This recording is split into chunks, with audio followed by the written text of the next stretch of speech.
여러분 안녕하세요. 돈 되는 경제 이야기 경제 관람차입니다. 최근 신종 코로나 바이러스로 인한 글로벌 증시 급락으로 걱정과 우려감이 크게 높아져 있는데요. 코로나19의 대유행이 본격적으로 시작되어서 앞으로의 글로벌 경제 동향과 주식시장 대응 전략에 더욱더 높은 관심이 있으리라 생각됩니다. 앞으로의 장세 움직임에 대해서 한번 이야기해 보도록 하죠. 외환시장 동향부터 한번 이야기해 보겠습니다. 현재 원달러 환율은 1213원에 마감을 했습니다. 유로달러는 1.10325에 마감을 했습니다. 달러에는 107.953에 마감을 했고요. 호주달러는 0.65052에 마감했습니다. 최근 위험자산이 수직으로 폭락을 하면서 유로캐리 트레이드 자금들이 회수되면서 일시적으로 유로화가 소폭의 강세 현상을 나타내고 있습니다. 전체적으로는 달러화가 다른 통화들에 비해서 강세를 유지하고 있습니다. 외환시장 예측은 상당히 어렵습니다만 현재의 달러 외 통화들과의 관계에서 달러 대비 약세 기조는 더 이어갈 것으로 생각이 됩니다.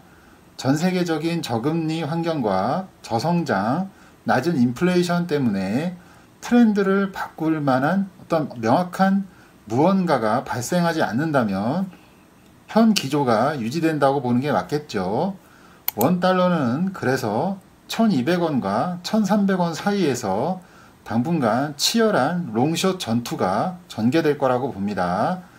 2019년도 8월달 일본의 경제 보복으로 당시 원달러가 1223원까지 갔었죠. 원화는 위안화랑 같이 연동되어서 움직이는 점도 참고를 하셔야 합니다.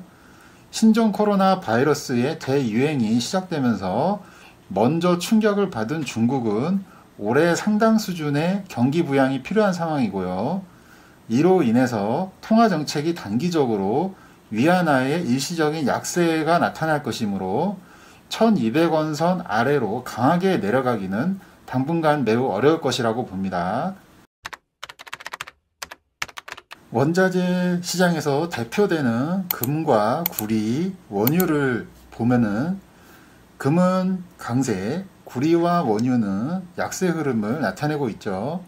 금은 대표적인 안전자산이며 글로벌 증시가 충격을 받는 동안에 상당한 강세 흐름을 나타내는 중입니다.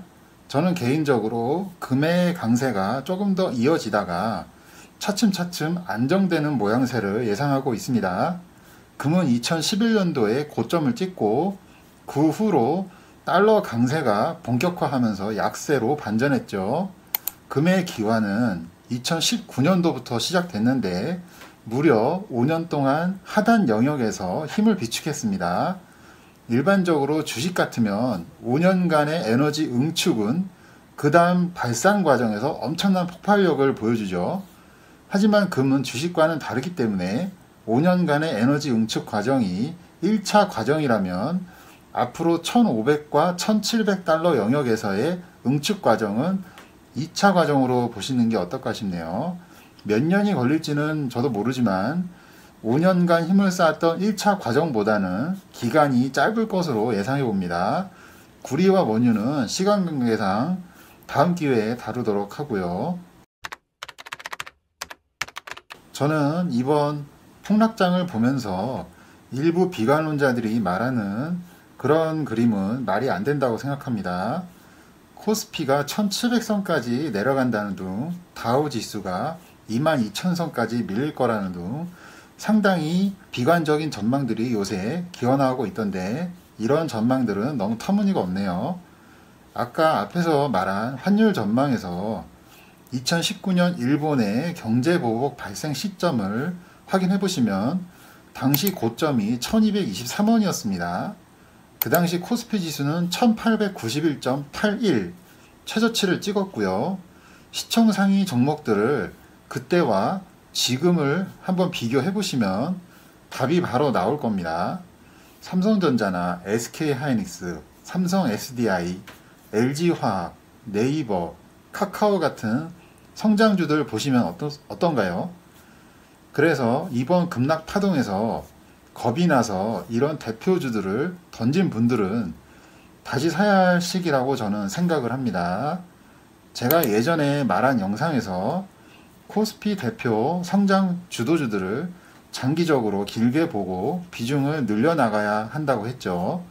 시가총액 상위 종목들 그리고 업종군 모두 차트를 월봉으로 파악을 해보면 그 안에 답이 다 나와 있습니다.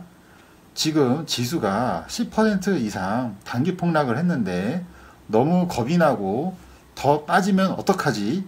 도망갈 생각만 한다면 그러면 스마트한 재테크의 달인이라고 할 수 없죠. 트레이딩 관점에서는 이렇게 하시면 됩니다.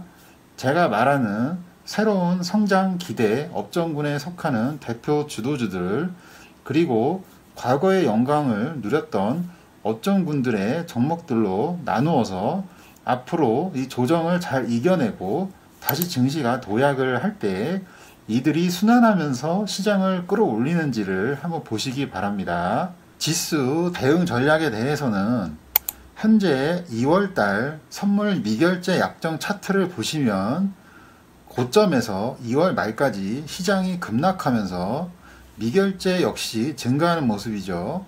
이 미결제 약정이 줄면서 시장이 올라가야 다시 상승 추세를 회복하는 것인데요. 그러면 지수가 앞으로 어떻게 될 것인가? 저는 단기적으로는 추가 하락이 나온다고 봅니다.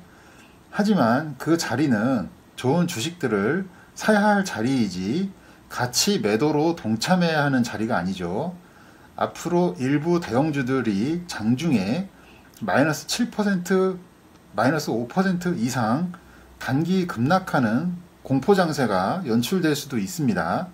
그럴 때 투매에 동참하지 마시고 그 자리는 분할 매수 영역으로 대응하셔야겠죠. 삼성전자 기준으로 52,000원이 올해 증시의 생명선이라고 보시고 이 선이 이탈되지만 않는다면 2008년과 같은 충격적인 시장은 절대 아니다. 그리고 수급 데이터를 보면 2019년도 하반기부터 최근까지 사실상 우리 증시를 받쳐온 거는 기관입니다. 외인은 거들어준 것밖에 없죠. 2019년도에 외인의 참여가 매우 부진했다는 점을 상기할 필요가 있습니다. 작년 중국 본토 기업들의 MSCI 포트폴리오 리밸런싱 작업으로 외인 자금이 그쪽으로 많이 몰리면서 국내는 참여가 저조했죠. 외인의 수급이 당분간은 하방 매도 우위로 매물이 계속 출회되고 3월 달에 코로나 바이러스의 확산이 정점을 찍고 내려가는지가 아주 중요합니다. 지수가 하단 레벨에서 변동성이 커질 수 있고 제한적인 반등 에너지가 여러 차례 나타날 것이므로 코스피 종합지수와 코스피 200 지수 기준으로 하락 변동성 정점 구간 1899에서 2000선, 255.75에서 269.75, 코스피 지수와 코스피 200 지수의 중기 중심 라인 2080선, 281선, 이 선이 저항이 아닌 지지로 바뀌면 다시 상승 추세를 만들 수 있을 거라 예상해 봅니다.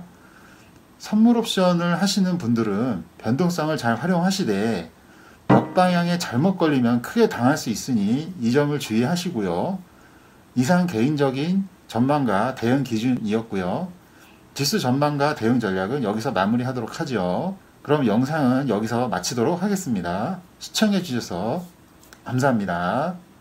구독과 좋아요 많이 눌러주세요.